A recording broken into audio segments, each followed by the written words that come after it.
Hey guys, it's Rickshawn here to talk about my thoughts on the new Battlefield 1 closed list environment. It's currently playing content from the upcoming They Shall Not Pass DLC. I'm happy to say that so far I'm extremely pleased with the new additions to the game.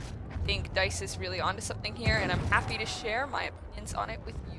Now, there were lots of changes to things in the CTE, so I'll do my best to cover everything.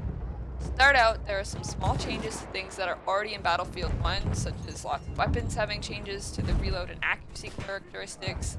This is in an effort to balance the game more. Gas grenades were reduced to 1 in the inventory, allowing for less gas spam. K bullets resupply 3 seconds faster, and AA guns damage is being reduced. But these are all smaller changes and are not specific to the DLC.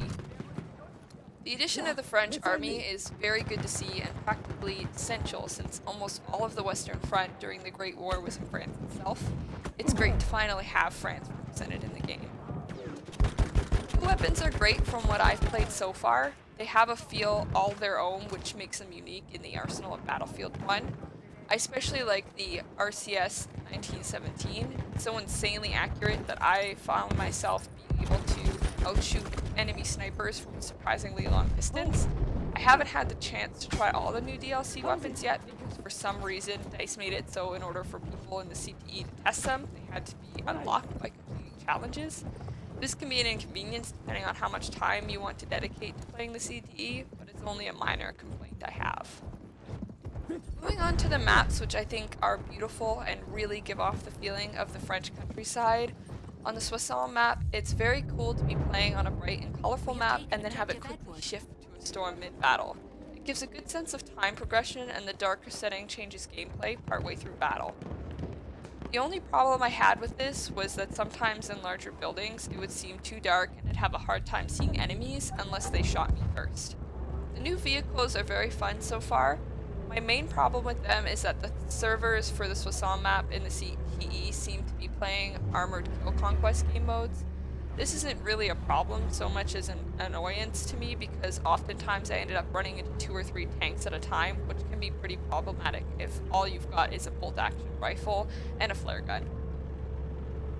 It has a 75mm gun mounted in the chassis of it, so like the other tanks in the game, it has a limited traverse, which means that you will be largely relying on your crew to protect your sides and rear by using the machine guns.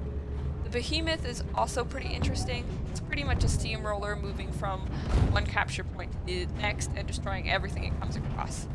However, since it is on the ground, it ends up being pretty vulnerable to fire from AA guns, K bullets, gun emplacements, grenades, mortars, and other tanks.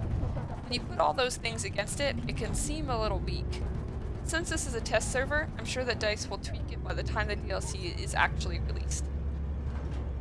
The music is honestly, in my opinion, the best part of the CTE.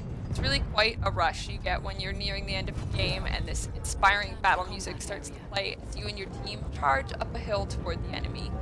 Right when the battle ends, the music switches to a somber sounding piano song, which really brings you back to earth and makes the whole battle almost have an emotion to it. It's this kind of tone in games of this genre that I really love.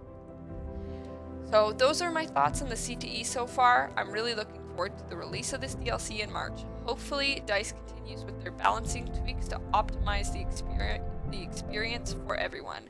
Let me know what you think about the CTE below, and I will see you in a later video. Bye!